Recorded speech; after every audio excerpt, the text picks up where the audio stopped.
भारत का mini Pakistan rape, gang rape व धर्मांतरण के कारण अब हरियाणा का मेवात बनते जा रहा है भारत का मिनी पाकिस्तान। नमस्कार, मैं आशीष शुक्ला और आप देख रहे हैं हमारा YouTube channel journalist Ashish Shukla. Corona संकट के बीच हरियाणा का मेवात एकदम से सुर्खियों में आ गया है। कारण है पूर्व जस्टिस पवन कुमार की अगुवाई वाली 4 सदस्यीय टीम की वो जांच रिपोर्ट, जिसमें खुलासा हुआ है कि मेवात धीरे धीरे दलितों के लिए कब्रिस्तान बनता जा रहा है, जहां बच्चियों से रेप, महिलाओं का अपहरण, दलित पुरुषों से मारपीट, उनकी बेरहमी से हत्या और धर्म परिवर्तन बेहद आम बात हो गई है। आज हम पिछली कुछ घटनाओं का जिक्र करके मेवात में उन अपराध से संबंधित कुछ वाकया पेश कर रहे हैं जो वास्तविकता में मेवात पर नहीं, लोकतंत्र पर सवालिया निशान खड़ा करते हैं। इन घटनाओं का जिक्र करने से पहले आपको याद दिला दें कि पूर्व जस्टिस कुमार ने मेवात में दलितों की स्थिति का बयान इस रूप में किया था कि मेवात में इस समय दलितों की जो स्थिति है वैसी तो शायद पाकिस्तान में जो हिंदू बचे हैं उनकी भी न हो। इस बयान का जिक्र इन घटनाओं के जिक्र से पहले करना इसलिए आवश्यक है कि आप अंदाजा लगा सकते हैं कि पूर्व जस्टिस मेवात पीड़ितों की स्थिति किस रूप में बयां करते हैं। अब कुछ वाकया, कुछ घटनाएं मैं आपको बता रहा हूं। साल 2017 हरियाणा का मेवात मॉडर्न स्कूल चर्चा में आया था। उस समय इस स्कूल पर आरोप लगा था कि यहां पर कुछ हिंदू छात्रों को धर्म परिवर्तन और नमाज पढ़ने के लिए दबाव बनाया जा रहा है। इतना ही नहीं, ऐसा मना करने पर यहां छात्रों को मारपीट का भी मुद्दा आया था। जब मुद्दा तूल पकड़ा तो जिलाधिकारी ने टीचर मोइनुद्दीन और वार्डेनर आरिफ को सस्पेंड कर दिया। वहीं एक अन्य अध्यापक को इस मामले में तलब किया, उनका तबादला कर दिया। स्कूल प्रशासन से जुड़े इन लोगों पर आरोप लगाने वाले एक पीड़ित छात्र ने इस संबंध में बताया था कि उसे नमाज पढ़ने के लिए मेवात मॉडर्न स्कूल के हॉस्टल में थप्पड़ खाने पड़े। वहीं उसके साथ अन्य 2 लड़कों के साथ भी ऐसा व्यवहार किया गया। साल 2018 की एक घटना, 16 साल की एक बच्ची मेवात स्कूल के नूह में आत्महत्या कर लेती है। पड़ताल हुई तो पता चला कि इस आत्महत्या से पहले 8 लड़कों ने उसका अपहरण करके कुछ दिन पहले रेप किया था। ऐसे घृणित कुकर्म को अंजाम देकर वह उसे खून से लथपथ हालात में उसके घर के सामने छोड़ गए थे। पड़ताल में यह भी पता चला था कि आरोपित गांव के रसूखदार परिवार से थे, जिन्होंने रेप की शिकायत दर्ज होते ही पीड़िता के परिवार पर केस वापस लेने के लिए दबाव बनाना शुरू कर दिया। घटनाएं बहुत सी हैं। मेवात जिले से जुड़ी हुई तमाम सी घटनाएं हैं जहां पर रेप, गैंग रेप और धर्मांतरण की खबरें रोज आती हैं। लेकिन खबरें वही प्रकाशित हो पाती हैं, हमारे बीच आ पाती हैं जो खबरें, जो लोग साहस करके उनके खिलाफ आवाज उठाते हैं। नहीं तो खबरें तो बिल्कुल दब सी जाती हैं। खबरें और भी हैं। 1-2 साल पहले एक दलित लड़की के धर्म परिवर्तन, रेप, अपहरण का भी मामला आया था, जिसमें जांच में मालूम हुआ था कि परिवार से नाराज होकर एक लड़की अपने घर से निकली और बाद में लापता हो जाती है। परिजनों ने उसकी गुमशुदगी का रिपोर्ट भी कराया, लेकिन उसका कुछ मालूम ही नहीं चला। बाद में खोजबीन में पता चला कि एक फरजाना नाम की एक महिला उसे अपने साथ ले गई थी। यहाँ उसने लड़की को न केवल मुस्लिम दान दिया, बल्कि कथित तौर पर उसे नमाज पढ़ाकर गौमांस भी खिलाया और बाद में इस्लाम नाम के व्यक्ति को 40,000 रुपए में बेच दिया। मगर बाद में परिस्थिति ऐसी बनी कि मामला पुलिस तक पहुंचा और बच्ची ने दबाव में आकर सब कुछ बता दिया। रिपोर्ट के अनुसार घटना में पीड़िता मेवात की ही दलित थी और फरजाना उसे रेलवे स्टेशन पर मिली थी।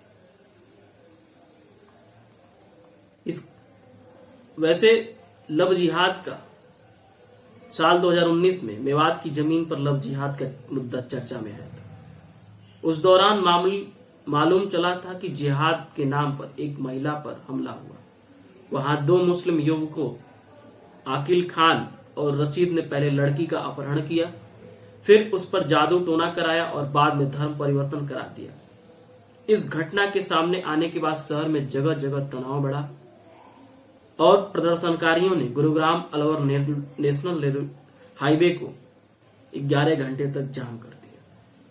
इसके बाद 2020 की फरवरी में मेवात के तावड़ो स्थित एक गांव में शादीशुदा महिला के साथ कई महीनों तक गैंगरेप की घटना सामने आई। महिला ने दरिंदों के चंगुल से छूटने के बाद 5 युवकों पर अपहरण, सामूहिक दुष्कर्म का आरोप लगाया था।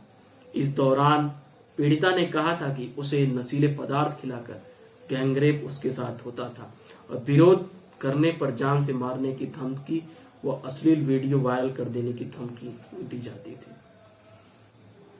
कुछ समय पहले एक बकरी के साथ बलात्कार का भी मामला आया था। मेवात से जुड़ा हुआ था। हरियाणा की धरती पर यह कुकर्म हुआ था, मेवात में हुआ था।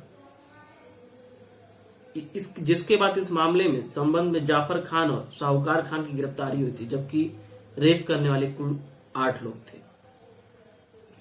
सबसे हाल का मामला देखिए, बीते दिनों हरियाणा के मेवात जिला स्थित पुनाहा में मुक्ति धाम आश्रम के प्रमुख महंत रामदास जी महाराज से जुड़ी हुई है।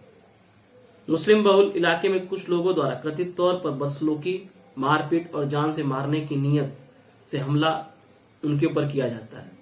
महंत के समर्थन में आए हिंदुवादी संगठनों ने बताया कि सुबह महंत रामदास महाराज अपने आरोपितों ने तथाकथित धार्मिक भावनाओं से आहत होने को निशाना बनाते हुए उनकी अभद्र टिप्पणियां की थी। साथ ही इलाके में साधु संतों को पुनः से भगा देने की भी धमकी दी थी। ये तो आप घटना सुने, घटनाएं और भी हैं, तमाम सी ऐसी घटनाएं होती हैं, लेकिन कहीं ना कहीं लोकतंत्र में ये काला धब्बा है कि आने वाली स्थिति क्या होगी।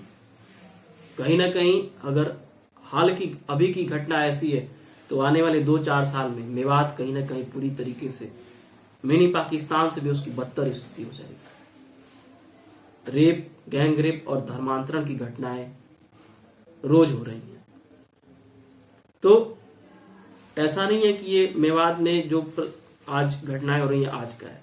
इसका जो लिंक जुड़ा है, जो तार जुड़ा है, वो काफी पुराना है और कई हिंदुवादी संगठन हरियाणा के मेवात को लेकर प्रश्न भी खड़ा कर चुकी हैं। न केवल आरएसएस और विहिप के कार्यकर्ता इस संबंध में समय समय पर जानकारी साझा करते रहते हैं, बल्कि अन्य संस्थाएं भी मेवात में बढ़ते अपराधों को व हिंदू दलितों पर हो रहे अत्याचारों के खिलाफ मुखर होकर बोलना शुरू किया है। हिंदू जागृति समिति की साल 2013 की एक रिपोर्ट आती है।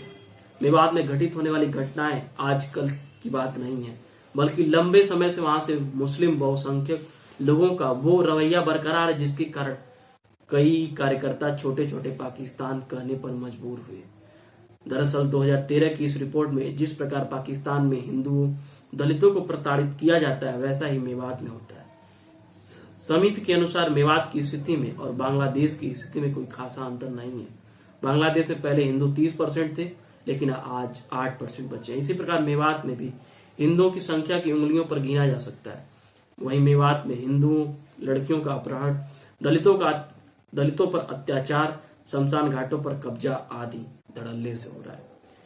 समिति की 7 साल पुरानी रिपोर्ट इस बात का उल्लेख करती है कि मेवात में तबलीगी जमात के लोग लोकल मुस्लिमों को लब जिहाद और धर्मांतरण के लिए उकसाते हैं। इसके साथ ही रिपोर्ट में एक घटना का जिक्र है जहां वीर सिंह अपने ससुर के मुस्लिम धर्म अपनाने पर बयान देते हुए बताते हैं कि उनके ससुर को कुछ समय पहले मुस्लिम बनाया गया और बाद में उन्हें 4 महीने के लिए बाहर भेज दिया गया, मगर जब वो वापस लौटे तो उन्होंने हिंदू धर्म अपनाया, जिसके कारण उन्हें जान से मारने की धमकियां मिलने लगी। हालत ये हो गई है कि उन्हें छिपकर रहना पड़ा, लेकिन अब भी उनकी बीवी और बच्चे को परेशान किया जाता है। उन पर आरोप लगाया जाता है कि उन्होंने कुरान फाड़ी, जो कि बाद में गलत साबित हुआ।